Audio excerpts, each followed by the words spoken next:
I started networking after, like I started taking it seriously after I got those automatic job rejections. The thing is that when you start to network now and you build a network, you start to get to know people, people start to get to know you, it's great. The beauty is that if there is a particular situation in your life where, you know, you're looking for an opportunity to advance, then you have two situations. The individual that has not networked, the individual that's just kept their head down, gone to work, whatever your hours are, 8 to 6, 9 to 5, whatever your work hours are, you've just put your head down, you've gone to the office, you've come home, and you've relaxed. You haven't networked, you haven't made any effort to try to meet other individuals in the sector or what have you. You have that individual, and then you have the other individual that has, you know, as your career has progressed, you've actually networked quite a bit.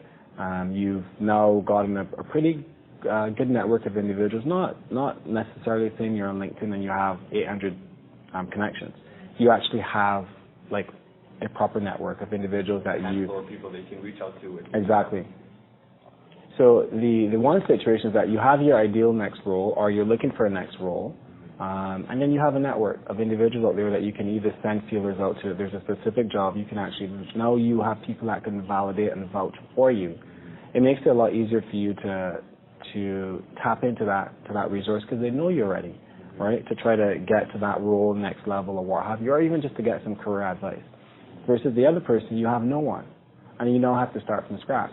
And going back to the conversation we said earlier, it's easier for you to go and reach out to people that already know you with a particular ask than it is for me now. I have no network, I want a role, I want career advice, and you are the ideal person to give that to me, and my first ask to you is that I want, versus, hey Darren, you know, we haven't connected in a while, would love to sit and chat with you. There's a particular role at your organization, or I wanted some career advice and whatnot. So the key thing is that I always tell people, like, start to network now, build that network now, you know, and when you need that network, it'll be there. Versus the alternative where you start to try to build that network when you need it, it's going to be very, very difficult, and you'll get a lot of closed doors. And this isn't to say, you know, network, have coffee every day. No, even once a week is a lot now that I do it.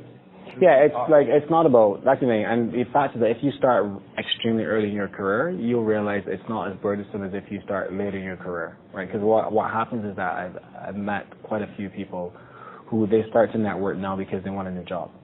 But that requires, you know, a coffee a day, lunch a day, and it becomes very expensive, right? Because you're inviting someone out, you should pay for whatever it is, right? So now you have a job. You need to take 20-minute, 30-minute coffee breaks, sometimes once, twice a day. Maybe you're taking people out to lunch, but you still have, like, so it becomes a lot to manage. But if you've done it over the course of your entire career or early in your career, it becomes easier because, you know, maybe I'll connect with Darren once every 2 months for coffee, right? Maybe we connect for lunch. You know me, so then you would then eventually introduce me to one or two other individuals, and it takes a little bit of time to cultivate a relationship.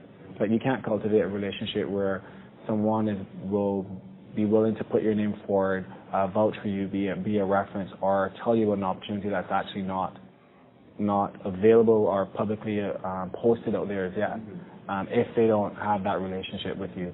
And one thing I've always been told, and you talk to a lot of HR professionals, and a lot of individuals are in hiring roles, they'll tell you the majority of the roles out there are not posted, right? Like, the ones that are posted, it's going to be you and a couple hundred people applying for it. Like, you want to be in that door in advance. You want people to know who you are in advance. You want that when someone sees your name on a resume, they know who you are. They know Darren the person, or there's someone in your network, going back to your network, that knows them, that could say, I know Darren the person, this is the individual, this is a little bit of profile on his professional career, and they can speak highly of you and vouch for you versus the alternative.